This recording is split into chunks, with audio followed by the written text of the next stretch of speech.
Morning प्यारे साथियों, सुप्रभात सभी को।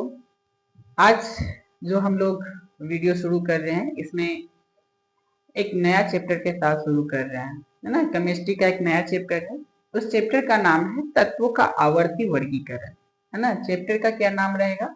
चैप्टर का नाम है तत्वों का आवर्ती वर्गीकरण। अब इसमें हम लोग बहुत कुछ पढ़ेंगे।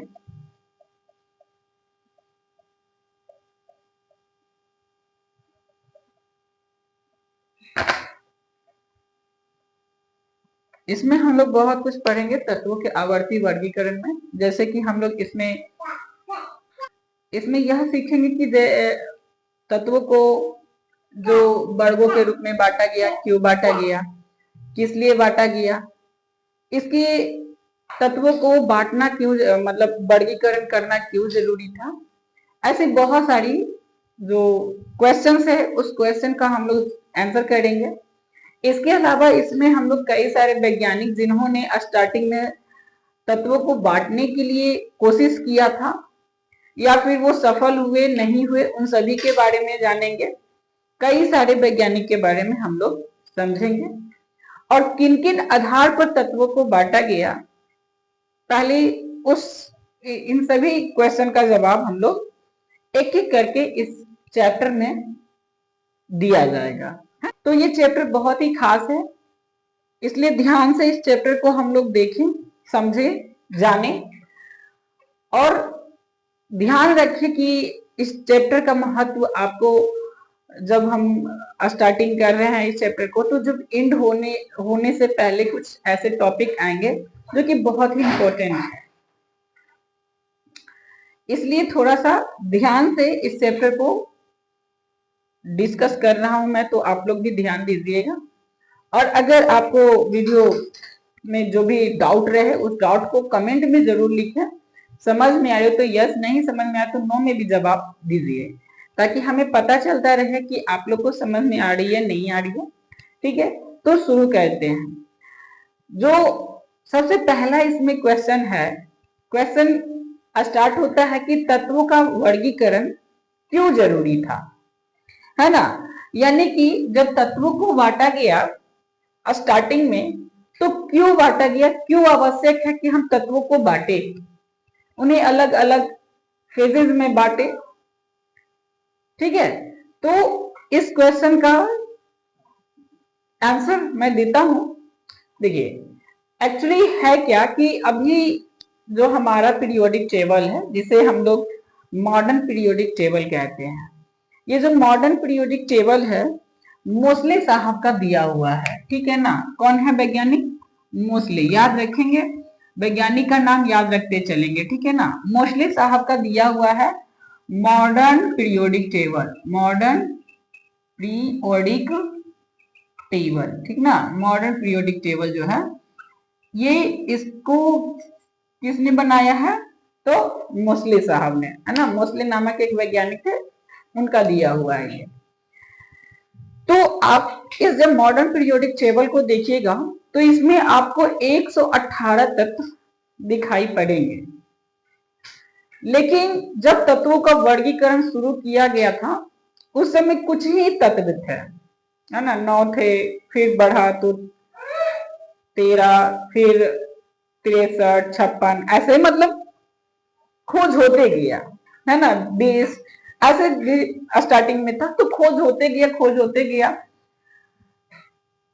तब जाकर के तत्वों का वर्गीकरण जो है वो हमें समझ में आया कि करना जरूरी है। तो स्टार्टिंग अभी जब हम लोग देखते हैं कि हम लोग के जो पीरियोडिक टेबल है उसमें कुल तत्वों की जो संख्या है वो 118 है ना। 118 है, जिसमें कई प्रकार के तत्व है, धातु है, अधातु है, उपधातु है, रेडियो एक्टिव है, और भी कई प्रकार के तत्व उसमें आपको देखने को मिल जाते हैं। तो उन सभी तत्वों को, उनके गुणों के बारे में जानना, उनके गुण से जानना, उनके लक्षण, उनके भौतिक गुण, उनके रासायनिक गुण, इन सबको डिस्कस करना और एक एक करके तत्वों का, वो काफी ज्यादा कॉम्प्लिकेटेड हो जाता है ना। बहुत ज्यादा मुश्किल हो जाता है, क्योंकि एक दो तत्व है नहीं, 118 तत्व हैं और 118 तत्व के सभी के गुण में कुछ ना कुछ भिन्नताएं जरूर होती है। सभी तत्व एक जैसे नहीं होते हैं, उनमें कुछ भिन्नताएं होती है। इस वजह से तत्वों को बांटना जरूरी हुआ। तो जो वैज्ञानिक थे उन्होंने प्रारंभिक में प्रयास किया तत्वों को बांटने का, कि तत्वों को बांटा जा सके, कैसे बांटा जा सके इसका भी प्रयास किया। तो सबसे पहले जो है तत्वों को जो बांटने का प्रयास किया वो वैज्ञानिक थे आपका लैवोजियर, जिसे कि हम लोग लवभाजे भी कहते हैं। क्या कहते हैं? लवभाजे, है ना। इसे हम लोग लैवोजियर कहते हैं, लैवोजियर। तो स्टार्टिंग में जो है तत्वों को बांटने का प्रयास किसने किया था? लवभाजे जी ने किया था। इन्होंने तत्वों को दो भागों में बांटने का प्रयास किया, धातु और अधातु, है ना। किसमें? धातु और अधातु में।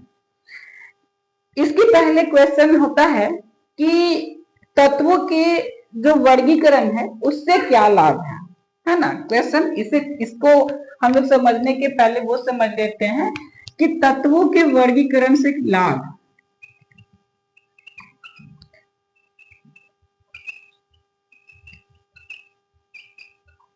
क्या लाभ है? आखिर तत्वों को जब हम लोग बांटे हैं, क्लासिफिकेशन किया गया, अलग अलग कई सारे ग्रुप में क्लासिफिकेशन किया गया, तो उस क्लासिफिकेशन से क्या फायदा हुआ, है ना। तो पहला तो ये हुआ कि जो तत्वों का वर्गीकरण किया गया उसमें एक नियमित तरीका मिला जिससे कि उनके गुणों के बारे में जाना जा सकता है। जैसे हम लोग जब पहले जो वर्ग का तत्व देखते हैं, समूह का तत्व देखते हैं, तो उसमें आपने देखा है कि जितने भी तत्व होते हैं उन तत्वों का गुण लगभग एक समान होता है। कुछ कुछ गुण जो होते हैं वो डिफरेंट होते हैं, बाकी लगभग सभी एक समान होते हैं। ठीक, तो एक नियमित तरीका हुआ कि पहले दो तीन तत्वों का गुण मैंने जान लिया, तो उस समूह के जितने भी तत्व होंगे उससे रिलेटेड होंगे, तो आसान हो गया कि एक दो को पढ़ लिए तो और सबको रिलेट कर लिए, तो नियमित तरीका मिल गया। ठीक है, पहला नंबर क्या हुआ कि नियमित तरीका मिल गया, तत्वों के गुणों के बारे में जानकारी लेने का एक तरीका मिल गया, है ना। एक बांट देने से, जब हम लोग उसे पीरियोडिक टेबल में बांटे तब मैं बता रहा हूं। तो पीरियोडिक टेबल में आप चाहे वो एक वाला ले ले, दो ले ले, तीन ले ले, या फिर आप जैसे कि जो हाइड्रोजन ग्रुप होते हैं जिसमें कि आपका क्लोरीन, फ्लोरीन, ब्रोमीन जो भी आता है ना, फ्लोरीन से आप फ्लोरीन, ब्रोमीन, क्लोरीन, आयोडीन, ये सब जो आते हैं, तो उसमें आप देखिएगा कि जितने भी उस रो में, है ना, उस समूह में तत्व हैं, उस वर्ग में जो तत्व हैं, उन सबका गुण लगभग एक समान सा है ना। लगभग क्या है? एक समान सा है। तो एक नियमित तरीका हो गया जानने का। दूसरा नंबर यह है कि जब हम लोग एक समूह में किसी एक तत्व को गुण को जान लिए, एक तत्व के गुण को जान लिए, तो उससे रिलेटेड जितने भी उसमें हैं उन सभी के गुणों के बारे में हमें अध्ययन ज्यादा करने की जानकारी मतलब जरूरत नहीं पड़ी, वरना एक एक करके सारे तत्वों के गुणों के बारे में जानकारी लेनी पड़ती। तो इसलिए दूसरा नंबर ये होगा कि इसमें क्या है कि एक समूह में जब बांटा गया तो एक दो तत्वों का गुण पता हो गया, तो उससे रिलेटेड सारे तत्वों को गुण के बारे में हम लोगों ने जान लिया। ये सेकेंड नंबर है। ठीक है, अब आते हैं थर्ड नंबर पे।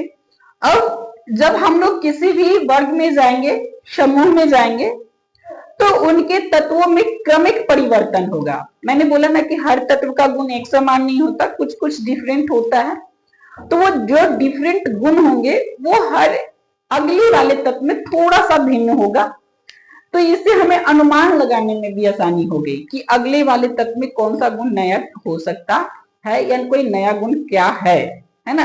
इसकी भी जानकारी हमें आसानी से पता चल गई। तो ये तीसरा नंबर हो गया।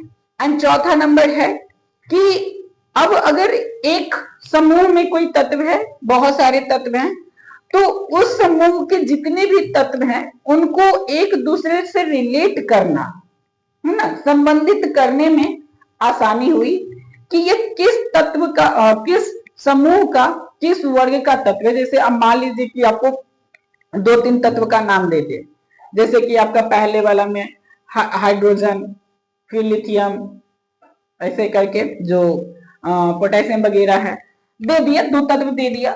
आपसे पूछ दे कि ये किस तत्व के किस वर्ग के ये तत्व है, तो उसके एक दो गुण के बारे में जान लीजिएगा तो आप बोलेंगे नहीं ये फर्स्ट है, फर्स्ट वाले वर्ग का है। या हाइड्रोजन वाले में दो तीन का दे दिया तो आप बता देंगे कि ये हाइड्रोजन वाला है। तो उससे उसके समूह का, तत्वों के समूह को संबंधित करने में आसानी होती है। इसलिए तत्वों को बांटना काफी मतलब वर्गीकरण करना काफी जरूरी था। और उनके वर्गीकरण से ये सारे लाभ, चार प्रकार के लाभ जो मैंने अभी गिनाए बताए, ये होते हैं। अब आते हैं कि जो सबसे प्राथमिक पहला जो अभ्यास किए थे, जिनका नाम मैंने आपको बताया कि लब्भाजे जी ने किया था, है ना, लब्भाजे, जिनको हम लोग इंग्लिश में लेवोजियर कहते हैं। इन्होंने सबसे पहले तत्वों को धातु और अधातु में वर्गीफाइड किया। किसमें किया? तो धातु और अधातु।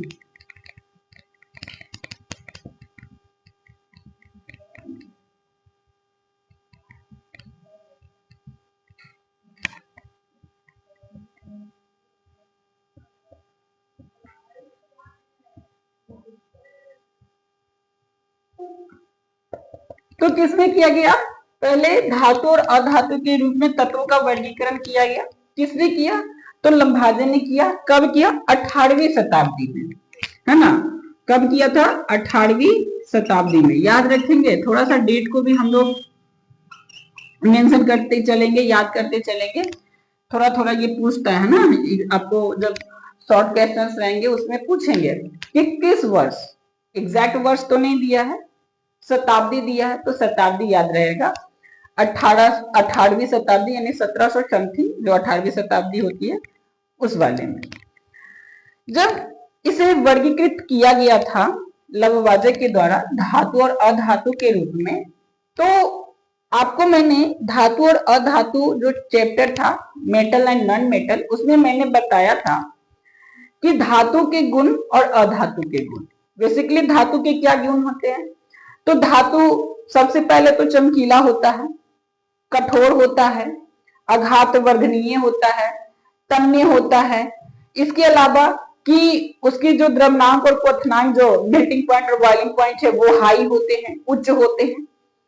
वो विद्युत के सुचालक होते हैं, उष्मा के सुचालक होते हैं। ऐसे कई प्रकार के मैंने आपको भौतिक गुण मैंने आपको बताया था, है ना, जो किससे रिलेटेड था? धातु से। अधातु में क्या होता है? अधातु में आपका जस्ट इसके अपोजिट होते हैं, है ना। जो धातु के क्या हो गए? अपोजिट हो गए, वो अधातु। जैसे कि अधातु आघात वर्धनीय नहीं होगा, तन्य नहीं होगा, उसमें किसी भी प्रकार का विशेष चमक नहीं होगा, उसमें कोई धात्विक ध्वनि नहीं होगा, वो उष्मा का सुचालक नहीं होगा, विद्युत का सुचालक नहीं होगा। ये जितने भी गुण हैं ये धातु और अधातु जो मैंने आपको चैप्टर में पढ़ा दिया, लब्भाजे जी ने दिया था, है ना, बताया था। ठीक है, तो पहला हो गया। लेकिन ये जो वर्गीकरण का आइडिया था लब्भाजे साहब का, ये ज्यादा दिनों तक चली नहीं, ये आइडिया फ्लॉप कर गया। इसके कुछ दोष भी हैं, कुछ मतलब कहने का मतलब है कि ये पूरी तरह से सक्सेस नहीं हुआ। तो क्यों नहीं हुआ सक्सेस? क्योंकि इसमें दोष निकले। दोष क्या निकले?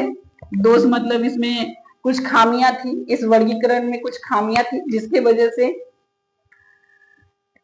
इस वर्गीकरण को आगे चल के डिनाई कर दिया गया या मान्य नहीं दिया गया। स्टार्टिंग में क्या था कि पहला जो दोष में है वो मैं बता रहा हूं। स्टार्टिंग में ये था कि बहुत ही कम तत्व थे, लगभग 20 तत्व के आसपास थे। जब इन्होंने वर्गीकरण शुरू किया था तो उन्होंने वर्गीकरण शुरू किया धातु और अधातु पे। 20 तत्व थे। आपने 20 तत्व में देखा कि बहुत सारे तत्व धातु और बहुत सारे तत्व अधातु में।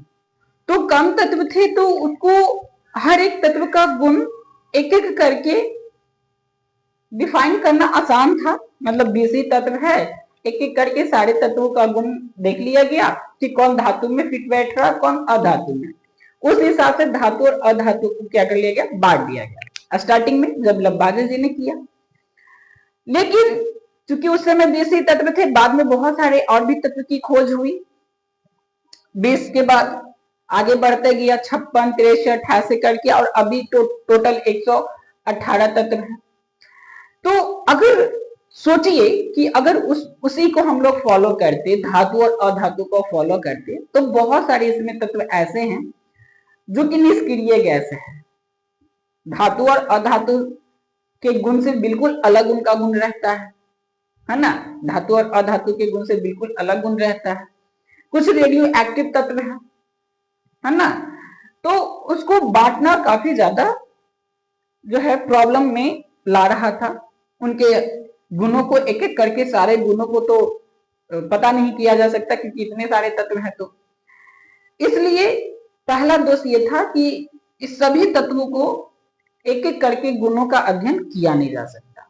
अब दूसरा आते हैं, इसके जो दोष हैं, इसमें ये था कि जैसे दो तत्व, एक सोडियम और एक प्लेटिनियम। आपको पता है कि सोडियम भी एक धातु है और प्लेटिनियम भी एक धातु है। दोनों क्या है, धातु ही है। लेकिन सोडियम जो धातु है बहुत ज्यादा क्रियाशील धातु है। क्या है, क्रियाशील, मतलब बहुत जल्दी रिएक्ट करता है। आप सोडियम को पानी में डालें ना तो पानी में ही आग लग जाएगा, रिएक्ट कर जाएगा पानी से। ठीक है, तो धातु है लेकिन बहुत ज्यादा क्रियाशील है।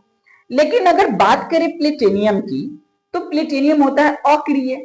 अक्रिय कहने का मतलब कि प्लेटिनियम जल्दी किसी से अभिक्रिया नहीं करता है ना, जल्दी किसी से अभिक्रिया नहीं करता, बहुत ही सुस्त टाइप का वो धातु है।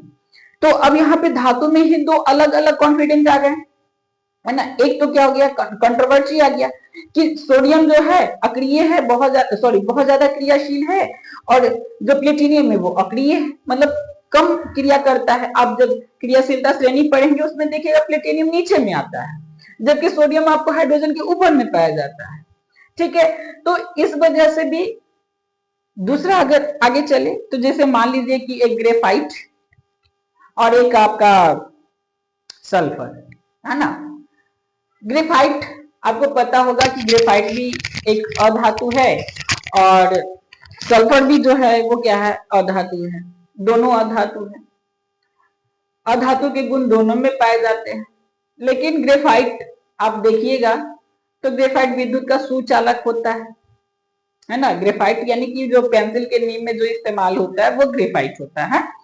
तो आप देखे होंगे कि उसमें से लाइट पास करता है, इलेक्ट्रिसिटी पास करती है, जबकि सल्फर में पास नहीं करती। तो एक धातु होकर भी दोनों के गुण में क्या विभिन्नता है, अधातु होकर के दोनों के गुण में क्या विभिन्नता है। इस वजह से ये जो धातु और अधातु के वर्गीकरण था ये सक्सेस नहीं हो पाया। ठीक है, तो फिर क्या अपनाया गया, फिर दूसरा अपनाया गया संयोजकता के आधार पर। दूसरा नंबर क्या था, संयोजकता के आधार पर, है ना। पहला क्या था, धातु और अधातु, और दूसरा है संयोजकता। जब संयोजकता के आधार पर हम लोग बात करते हैं तो आपको पता होगा कि जो तत्व होते हैं या तो वो एक बंध होते हैं या द्विबंध होते हैं या तो त्रिबंध होते हैं। मतलब संयोजकता मैक्सिमम 1, 2, 3 या 4 होता है। 4 वाले साझा करते हैं, आपको पता है। जैसे कि कार्बन, जो पिछले चैप्टर में हम लोगों ने पढ़ा है, कार्बन के जो वैलेंस होता है वो 4 होता है, तो वो 4 इलेक्ट्रॉन के साथ साझा करके अपना बॉन्ड पूरा करता है। लेकिन जो 1, 2, 3 और जो 5, 6, 7 वाले होते हैं वो इंटरचेंज करते हैं। इंटरचेंज करने का मतलब क्या हो गया कि अपना जो परमाणु इलेक्ट्रॉन है वो दूसरे को दे दिए या फिर दूसरे वाले को ले लिए, बस। ये नहीं कि देंगे तो लेंगे, ये नहीं होता। अगर एक इलेक्ट्रॉन दे रहे हैं तो एकल बंधन हो गया, 2 इलेक्ट्रॉन दे रहे हैं तो डबल हो गया, 3 दे रहे हैं तो ट्रिपल हो गया। इस पे तत्वों को बांटा गया, क्लासिफाई किया गया। जब इस पे क्लासिफाई किया गया तो इसमें भी कई प्रकार के दोष सामने निकल के आ गए। जैसे पहला नंबर इसमें जो दोष निकल के आया सामने, ठीक है, इसमें जो दोष निकल के आया, पहला नंबर दोष ये था इसमें कि जो तत्व थे जैसे कि कॉपर यानी कि तांबा, तांबा 2 अलग अलग वैलेंसी रखता है। तांबा 2 भी वैलेंसी रखता है और तांबा 3 भी वैलेंसी रखता है। अब जब संयोजकता यानी कि वैलेंसी के आधार पर ही हम लोग इसको क्लासिफाई कर रहे हैं, तो उसी का मतलब सेम तत्व का 2 भी है और 3 भी है, तो फिर कैसे क्लासिफाई करें?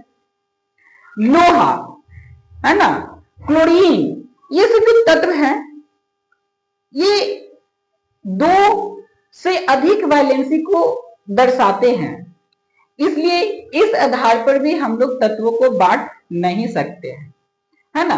या बांटा गया स्टार्टिंग में, बाद में वो डिनाई कर दिया गया क्योंकि वो फॉलो नहीं कर रहा था। जब उनके रासायनिक गुण को जब बहुत ज्यादा डीपली अध्ययन किया गया तो पाया गया कि ये तो तत्व जो है एक साथ 2 संयोजकता को फॉलो कर रहा है, एक आपका 2 भी फॉलो कर रहा है, 3 भी फॉलो कर रहा है, ठीक है। तो इस आधार पे भी इसको हम लोग नहीं बांट सके, आगे चल के वर्गीकरण नहीं कर सके। क्लियर है? अगर इसमें ये 2 टॉपिक में अगर कोई आपको डाउट है तो आप हमें कमेंट बॉक्स में दीजिएगा, बता दीजिएगा। समझ में आए हो तो यस जरूर लिखें, ना समझ में आए तो नो लिखकर अपना जो क्वेश्चन है, जो रीजन है, वो आप हमें वहां पे पेस्ट जरूर कीजिएगा ताकि मुझे समझ में आए, ठीक है। क्योंकि इसके बाद जो है हम लोग अब अगले वाले जो वैज्ञानिक थे, जैसे सबसे पहले हम लोग ने पढ़ा अभी लेवोजियर के बारे में, अब लेवोजियर के आगे एक और वैज्ञानिक है। अब यहाँ से वैज्ञानिकों का तांता लगेगा ना, एक एक करके बहुत सारे वैज्ञानिक के बारे में हम लोग डिस्कस करेंगे, उनके द्वारा किस प्रकार से क्लासिफाई किया गया उसके बारे में समझेंगे। तो अगला जो वैज्ञानिक थे वो, उनका नाम था डॉब रेनर। तीसरा जो क्लासिफिकेशन का रूल था वह था डॉब रेनर का, इसमें तिर्यक नियम, तिर्यक नियम,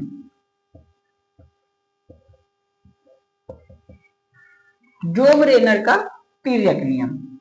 अब समझिएगा, डॉब रेनर एक वैज्ञानिक थे जिन्होंने 19वीं शताब्दी में, कब? 19वीं शताब्दी में पहला बार जब क्लासिफाई किया गया था वो कब किया गया था? 18वीं शताब्दी में। दूसरी बार जो डॉबनेरर थे वो 19वीं शताब्दी में तत्वों को बांटने का प्रयास किया, ठीक है। डॉबनेरर जो थे एक रसायनज्ञ थे, यानी कि रसायन के ज्ञाता थे, रसायन को यानी कि केमिस्ट्री को अच्छे से जानते थे, केमिस्ट थे ये, ठीक है। और इन्होंने अपने अनुभव से तत्वों को बांटा। इनका कहना था, डॉबनेरर जी का, कि अगर हम 3 लगातार तत्वों को ले, 3 लगातार तत्वों को ले और उनको उनके परमाणु द्रव्यमान के रूप में जब सजाया जाएगा, ठीक है, किस रूप में? परमाणु द्रव्यमान। तो जब उसे हम लोग परमाणु द्रव्यमान के रूप में सजाएंगे तो जो बीच वाला तत्व होगा उसका परमाणु द्रव्यमान जो साइड के 2 अलग अलग जो बाहरी जो तत्व हैं उनके द्रव्यमान के औसत के बराबर होगा। ये उनका तिर्यक नियम था। किनका? डॉब रेनर जी का। जैसे एग्जाम्पल में देख लेते हैं, आपका एक लिथियम है, एक आपका सोडियम और पोटेशियम, सोडियम और पोटेशियम। लिथियम का शायद परमाणु द्रव्यमान 6 एक साथ होता है, इसका लगभग 23 होता है और इसका 39 होता है। अब देखिए, जब इन दोनों को जोड़ेंगे 46 होगा, 46/2 23 आ गया, इसके बराबर आ गया। तो यही उनका कहना था कि जब हम लगातार 3 तत्वों को लेंगे जैसे कि लिथियम, सोडियम, पोटेशियम तीनों लगातार है। इन तत्वों को अगर लगातार लेंगे तो इनको अगर हम इनके परमाणु द्रव्यमान के रूप में सजाएंगे तो जो दो तत्व हैं, बीच वाला जो तत्व है, अन्य शेष दो तत्वों के द्रव्यमान के योगफल का औसत होगा। क्या होगा? औसत होगा। औसत मतलब एवरेज, ठीक है, एवरेज होगा। तो ये आप देखिए यहाँ पे कि 7 और 39 जो जोड़े तो 46 आया। 46 को उसके औसत यानी दो को जोड़े हैं। औसत कैसे निकालते हैं? आपने मैथ में पढ़ा होगा कि औसत निकालते हैं कि टोटल जो आंकड़ा है उसको जोड़ दें और टोटल नंबर से भागा दे दें, है ना। जैसे यहाँ पे दो दो नंबर है, दोनों को जोड़े और दो आंकड़ा था ना, तो दो से मैंने क्या किया? भागा दे दिया, ठीक है। इस प्रकार से औसत निकाला तो देखा कि ये 23 आया। कितना आया? 23 आया।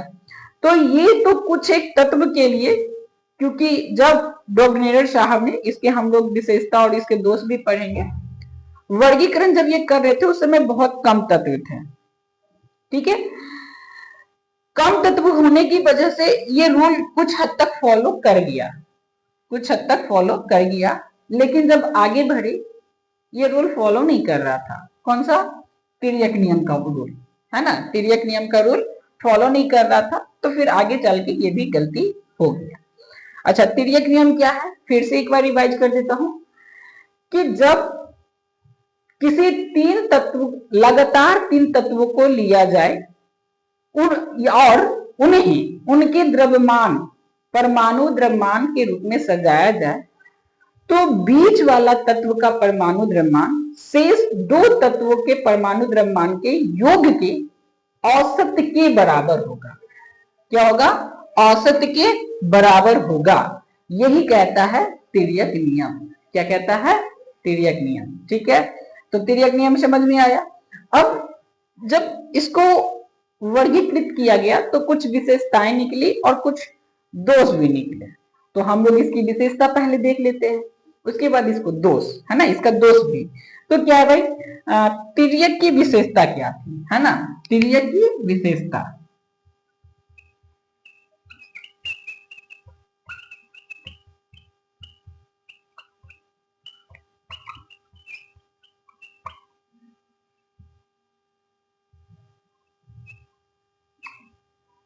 इसमें सबसे पहली विशेषता ये थी कि इसमें जो तीन तत्व लिए गए थे, इन तत्वों में क्रमबद्धता पाई गई थी।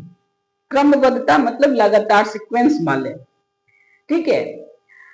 जैसे कि अगर हम कोई तीन तत्व ले लें, जैसे आपका कैल्शियम हो गया, सीजियम हो गया, बेरिलियम हो गया, ये तीन तत्व हो गए लगातार। या फिर आपका लिथियम, सोडियम, पोटेशियम, ये लगातार ऐसे तत्वों को लिया गया था, तो इसमें एक क्रमबद्धता आई, ठीक है।